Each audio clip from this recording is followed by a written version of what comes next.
So what, we're gonna like... Do the introduction. Practice the introduction. Hey, I'm Corey. And I'm the other guy. Then this is Realer Than Real. Today on Realer Than Real, we will be discussing the Cube trilogy. The films of the Cube. The Cube movies. Your car has been crushed into a cube. You have 30 minutes to move your cube. Hello, Mr. Burns' office. Is it about my cube? The premise is a bunch of strangers wake up inside this room that... Not the room. Not the room. Sorry. That all looks kind of samey. There's like a door in the center of each side of the room, on the roof and the floor as well. And as they go through each one, they learn there's traps in some of the rooms, lethal traps. And basically they're trying to find their way out, whether or not it's endless, whether they'll find their way to the surface and figure out the reason behind why it's there. So, tell us, you've always watched the three of them. I'd only watched the one and I really liked the first one. You told me that initially the second and the third weren't really, or the second was terrible, the third was okay.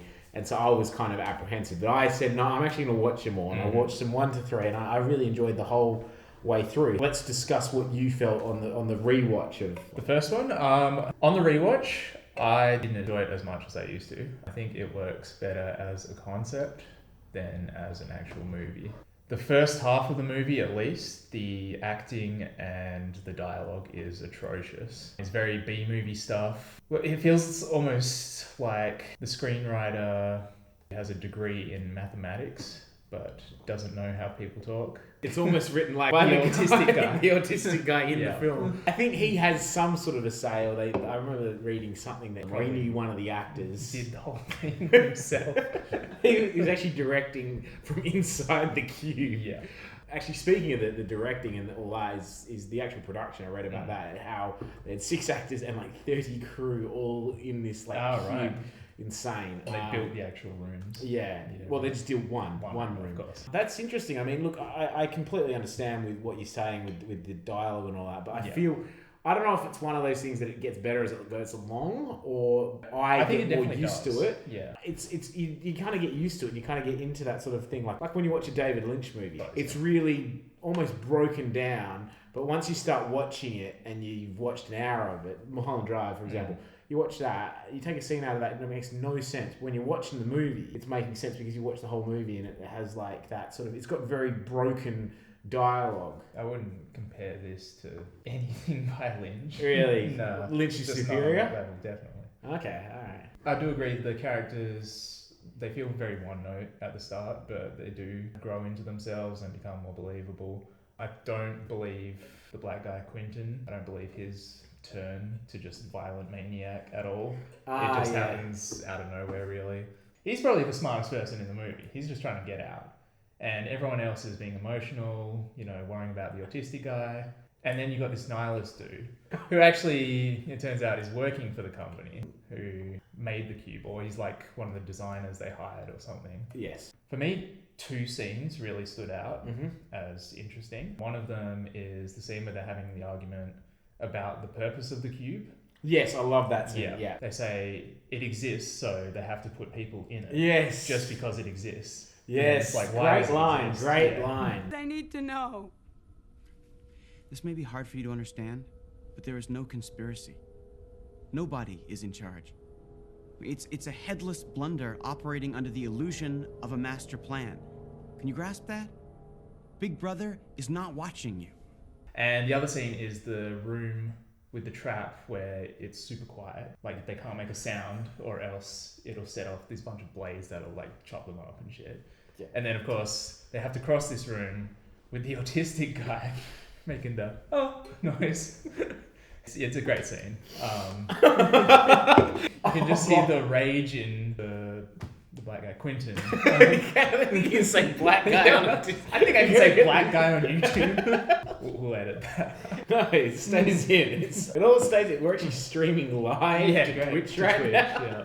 When he's almost out of the room and then the autistic guy just goes, he has to jump through as quick as possible. It is such a funny scene. Yeah. You're watching it and it's like finally there and it was just very well edited. It's like the guy, I mean, I can actually understand because I think everyone can relate. So not maybe not necessarily to the autistic guy just making but like even in that situation when I'm there and you're holding your breath. As soon as you get out, you'd be like, you got that sigh of relief, but he's just there. And it's a super tense scene. I think the tension works really well. But I mean, conceptually, like you said, you didn't like it as a movie. The movie is kind of I don't not like it as a movie. I just think it's better as a concept than... Like, I can see why it has the cult status and everything. It's interesting. One of the things that makes it stand out is that it plays up the mathematics side of things more than the character stuff and the survival stuff. There's this thing where the numbers that lead to each door... They have to be prime numbers. Yeah, or the prime numbers of the traps.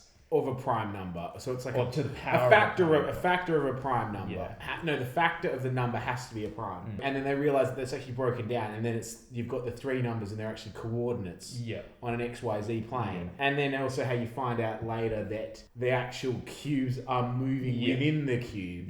And they learn about the bridge. And I think that it's just a very cool journey to have this sort of journey on Earth from just 6 characters. I mean, this is where you go and say the writing, it's not that good. But to have a whole story built out and an engaging one at that, even if you don't think the acting or the writing... I think its characterization has B-movie sensibilities, but it's fine. I mean, it's just like when you watch another movie, you go, how long have we been friends for? They always say that line. It's kind of forced exposition. And this film had no other way, apart from the characters talking to each other, to expose who they are. Of course, it's going to come across a little bit less than subtle, but by that standard, you're going to have a really interesting sort of, I think some of the turns, like you agree, like the aggressive turn. I mean, I really like his aggressive turn. I think when he finally goes, because you kind of got, I think everyone in the audience is going, yes, stop saying it. Let's just get out of this damn cube. Yeah. I can completely understand that, but I think it wasn't gradual, so it was it was very sudden. They do this thing where they say he's a cop, and maybe that makes him more aggressive in a way, the way he acts. I don't know. The other guys, they all have different professions outside the queue. I can't really remember. So we got one's a doctor at a free clinic, which they're like using to say that that's worse than another one. We've got the other girl who's the maths student.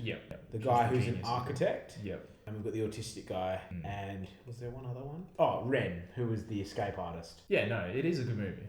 It has its flaws, but I can see why it's a cult classic. I mean, it inspired Saw, so we've got that. To me, I put Cube quite high on my list because I think it's a really interesting, just sheer on. I can rate movies that one movie, even a movie if it has one great scene, that can be a great movie. And a lot of movies are like that, and even what you just said about that nihilistic sort of philosophical discussion of why they built the cube and what is the point of the cube and the survival element of it. I think there's a lot of layers there that it deserves to be a movie. I'm glad it exists. It exists, so someone has to watch it. It exists so we can make this fucking video. That's it. And then I guess that brings us to the second one, because I mean, Cube doesn't leaves a lot of questions unanswered. It doesn't really answer any questions. So in a way, that's maybe for the best. Well, it kind of keeps it sort of draw to self-contained, and that's what led to me to going, no, I need to watch another one. And so Cube 2. Hypercube.